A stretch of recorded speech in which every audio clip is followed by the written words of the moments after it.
I know it's the first day and just individual workouts so far, but can you just give us a sense of how many players have been in or you're expecting in today, and what these next few days are going to look like as the roster might be condensed a little bit? Well, the whole week is 1-on-0 workouts per the NBA, and then we're just going to lean on the NBA when it comes to how we're going to report who's in the gym, who's not. We're still taking direction from them, so I'm not really going to comment on who's in, how many are in, or anything like that. But it's 1-on-0 workouts with a coach and a player. It's similar to what we were doing prior to going to Orlando for the bubble. All right, next up, we're going to go to Cliff Brent with the AP. Go ahead, Cliff. Yeah, Coach, just wondering how much of a challenge is this with everything being so condensed time-wise, especially given how many new players you have? Well, obviously with COVID, it's a challenge for everybody, and it's not limited to the NBA. I think it's important for us to remember that and be grateful that we're in a league that is solving problems in real time, and that we're in an organization that is able to be highly adaptive. And so it's a challenge for everyone. It's a challenge for the world right now.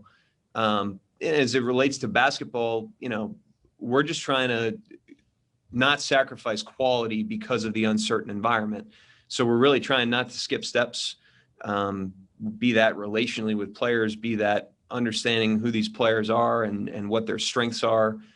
You can't press fast forward on some of this stuff. And so we're just going to be diligent and do the best we can and follow our process and not allow anything external or that's outside of our control impact how we approach this. And that's kind of been an organizational mindset up until this point, and we're following through with that now that we have players in town.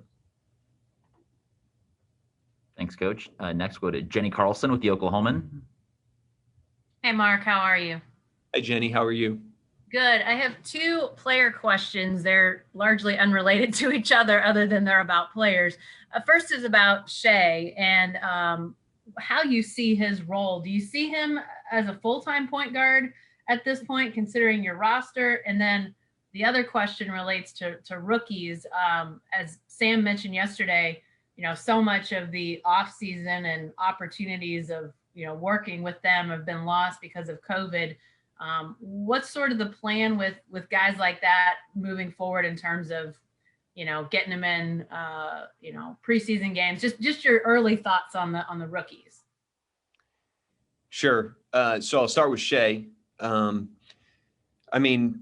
Shai's going to obviously take on a much larger role. He's a really important part of our team and our organization. I think Sam made that really clear yesterday with his comments on it. And I think it's a pretty natural and self-explanatory thing with where the team is and where Shai is. I think he's ready for a lot of the opportunity he's going to get this year.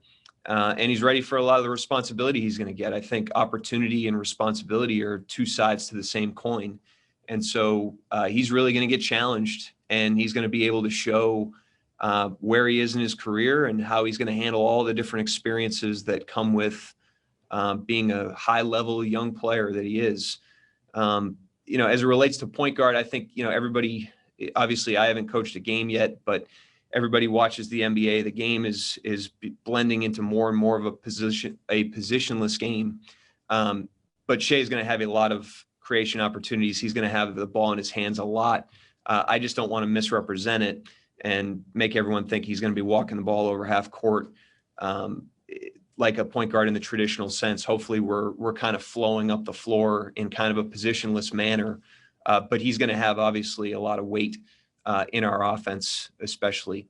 As it relates to the rookies, obviously I thought that was a great point by Sam yesterday.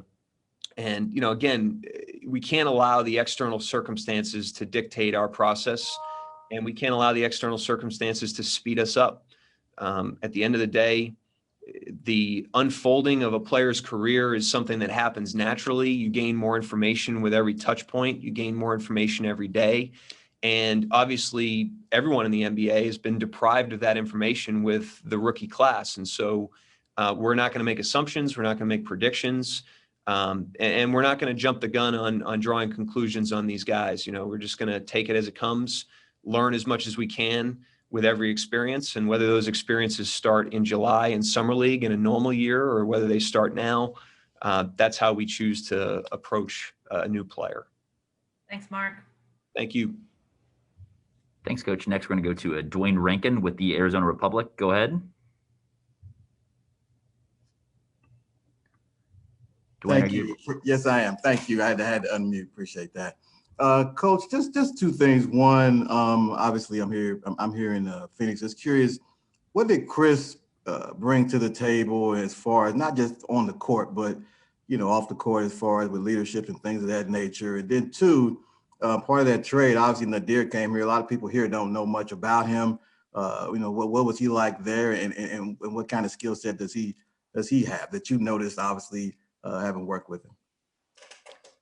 Sure. I mean, Chris's impact here and Chris's abilities as a player, as a professional, as a human, as a leader are so well documented. All I can say is that everything you've probably heard that's positive about Chris would be endorsed by the people here. I mean, he had an unbelievable impact for a very short period of time in the organization.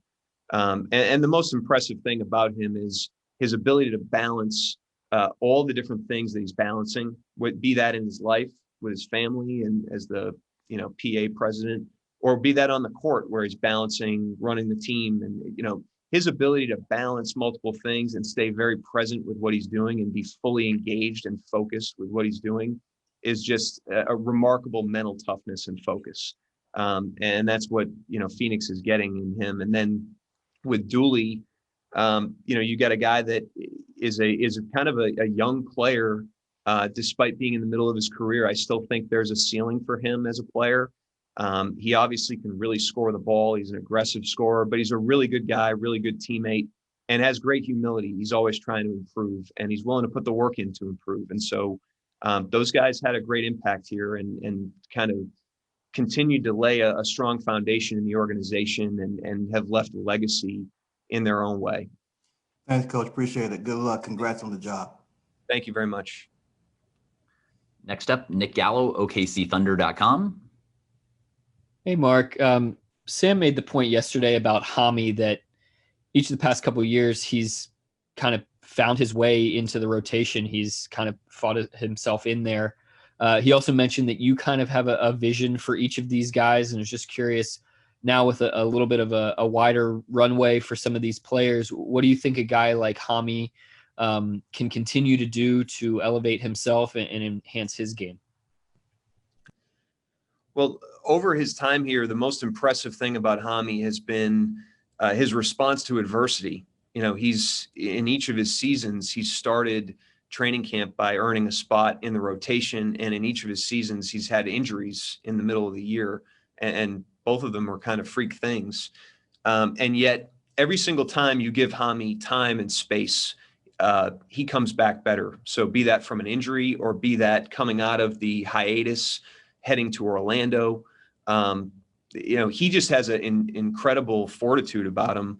And it's like every time he gets knocked down, not only does he get back up, which not everybody does, but he gets back up stronger and better. And that's been what's most impressive about him. And that's, the specific stuff we'll do with him on the court and the vision we have for him, will evolve naturally inside of the team and inside of his strengths. And I do think there's a lot of ceiling for him as a player.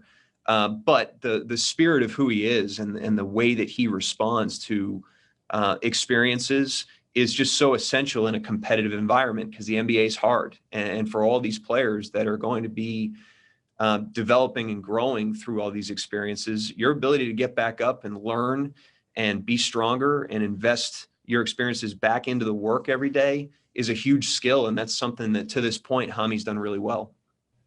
We've got a couple more for you here, Coach. Next, we're going to go to Myron Patton with Fox 25. Go ahead, Myron.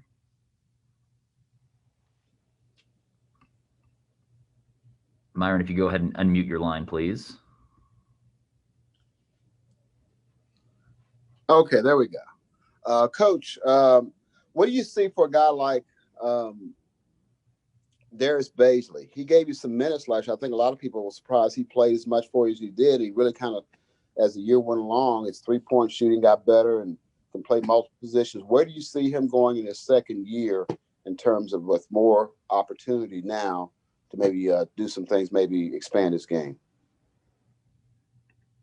Jenny had the question about the rookies, and look no further than Bays in terms of the importance of remaining open and allowing things to unfold, because he came into training camp last year, and I don't think anybody could have formed an expectation for him. He's not only a rookie, but he hadn't played, a full year of basketball, and he was a bit of an unknown. And he was just an example of a guy that in training camp, he picked things up really quickly.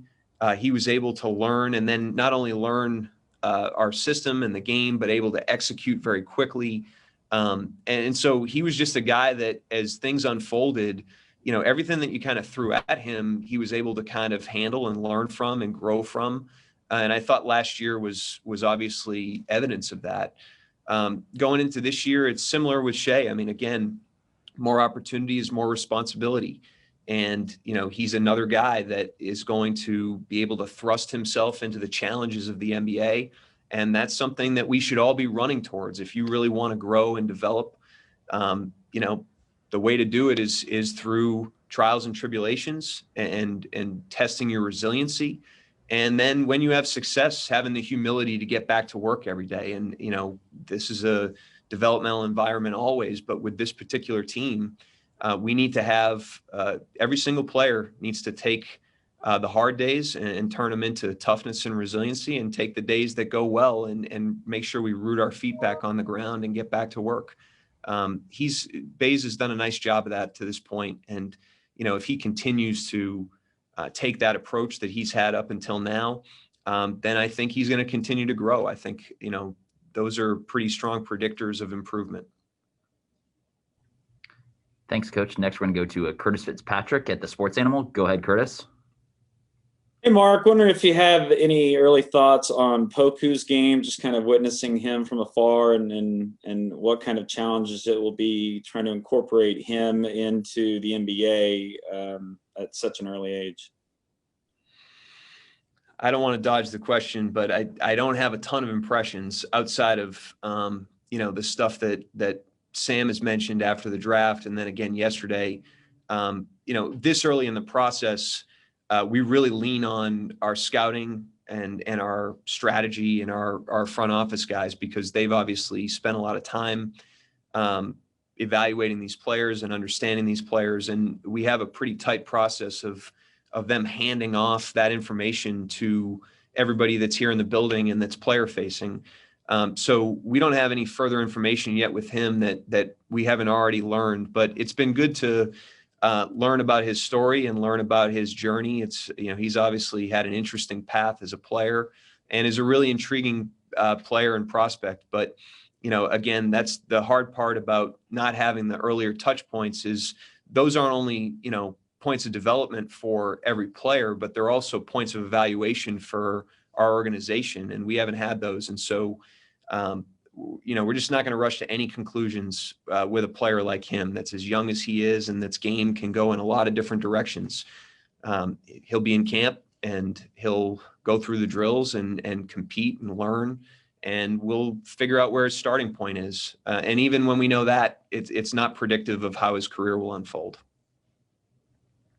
Next up, Brady Trantham with the franchise. Go ahead, Brady. Hey, Mark, going back to, I guess you can say a lot of the younger players that you have, but more specifically SGA, with this obviously being a weird offseason, it's not a classic offseason, and a weird training camp with all the regulations you guys have to go through. With these young players taking on newer roles and expanded roles, how do you prepare them day to day for the pitfalls that are going to come in the regular season? I mean, it's not going to look pretty all the time. How do you prepare young players taking on a bigger role like that? A lot of it is guidance, and you can't assume that they're not doing that on their own to a degree, especially a guy like Shai. He's played 2 years and he's had a lot of experiences. He's played with 2 different teams. Both teams were pretty high level teams. And, I think it's about having a conversation and understanding kind of how he's internalized those experiences. What has he learned from them? I know he has. He's internalized them. He's learned from them because he channels it back into the work. He's a worker, and he's established that for sure in his short time here. But that's basically the process, I think, in terms of not only adversities. Shai is a good player. He's going to have some success this year too. And it's about internalizing those experiences equally. You have the experience, you learn from it, you use that experience and what you learn from it to channel back into the work and to prepare. And then you have another experience and you repeat that cycle. And when players are involved in all parts of that cycle, and the faster that feedback loop is, the more they improve. And so for me and our coaching staff, it's about evaluating each player's ability to understand all the parts of that feedback loop and help them speed it up in every way that we can. But again, with a guy like Shai that has as much pride and ambition and that's looking at an opportunity that he's looking at, we can't assume that he's not already doing that to a high level. But we're going to help him in every way we can. Thank you, Mark. Thanks, Coach. Two more for you. We're going to go back to Joe Masada with the Oklahoman. Go ahead, Joe. Yeah. At your first press conference, you talked about the need to be adaptable given all the roster movement in the NBA. And obviously the team looks far different now than when we initially talked to you. What is your process, whether it be guys that you all drafted or new players coming in from other teams? Like, what's your process of getting to know them, I guess personally, and also like getting to know their games, whether it's going back, looking at film, stuff like that? Well, our process as an organization, when a player first comes in here is we onboard them pretty extensively and we make sure that they understand what exists here, what kind of environment exists, what standards exist, the tradition that exists, all the different people that have kind of, poured into the foundation that already exists. We try to really make sure that every player is educated on that and understands that. Because if you establish that foundation, now you can really evolve and layer from there. But then, once we kind of show them who we are, we want to learn who they are, and we want to learn how they can uniquely impact our environment and uniquely impact our organization. And the only way to do that is step by step, and so I'm not going to lie to you. There's probably been times that I've wanted to press fast forward on that process, but when it comes to learning people and learning players and building trust, a huge ingredient of trust is consistency. And it's hard to prove your consistency in a relationship, be that organization, player, coach, player. It's hard to prove your consistency in a week. It takes time. And so we're going to take that time. Like I've said before, we're not going to be influenced by external variables that, may try to speed us up. We have a process that we believe in. It's been here for a long time, and we're going to be very disciplined to that process because of the way we believe in it. Thanks, Coach. Last one, we're going to go back to Dwayne Rankin with the Arizona Republic. Go ahead. Thank you, Coach. I'm just asking about two guys. One that was there last year, another one that you just got. You may not be able to speak on the second guy much because he hasn't been there long. But first, just Dort and what's the next step for him? He obviously can defend. Just what's the next step as far as him as an NBA player? And then two, Ty Jerome just got in the trade. Just curious, just your thoughts on him and what you see. Maybe I don't know how much you have seen, like I say, because he just got there, but just curious on that front as well. Yeah, I mean, Lou, we have a great deal of respect for as a person, as a worker. He has a great level of commitment, and he's also incredibly humble and a great worker. And he's earned a lot of respect around here in a short period of time because of that. The challenge for Lou is going to be, he went into last year on a two-way and started the season with a lot of uncertainty, and then, gets an opportunity, seizes the opportunity, and then just grows, with his opportunities. To his credit, he did an unbelievable job of capitalizing on all the opportunities he had. And also, he took full responsibility for that role, which for, a first-year player was really impressive, obviously. The challenge for him is going to be now, he's coming into the season in a much different place. You know, the expectation that he'll have internally is much different, and the reputation that he's built inside of our building is much different. And as a result, every year is different with a player. And so that's going to be Lou's challenge is where does he take his growth from here? And how does he use these experiences to continue to improve and grow? We're confident, obviously, that he'll do that, but that's the challenge for all these players that are in developmental phases. Ty, I've spent some time with already. It's been great to get to know him. He clearly has a passion for the game. He's clearly a very savvy player, and he's willing to put the work in. You know, Devin Hall is somebody that we've worked with here, and he's really close with Devin, and he said he, works out with Devin. And Devin, when we got Ty, Devin texted and said, hey, that he's a real one. And that's a strong endorsement because Devin's a great worker and understands what we're about. And so we're looking forward to learning his game. We're looking forward to working with him. He's had a year in the NBA, just like every other player that's in their first year. It's impacted by a lot of variables outside of their control, and they have a bunch of experiences that they can learn from. And Ty has shown us that he's put a lot of reflection into that, and he's channeling that back into his work and his preparation. And we're looking forward to getting started with him. Thanks, Coach. Great. Thanks so much, Coach. Appreciate your time today. Thank you, guys. Hope you're all well.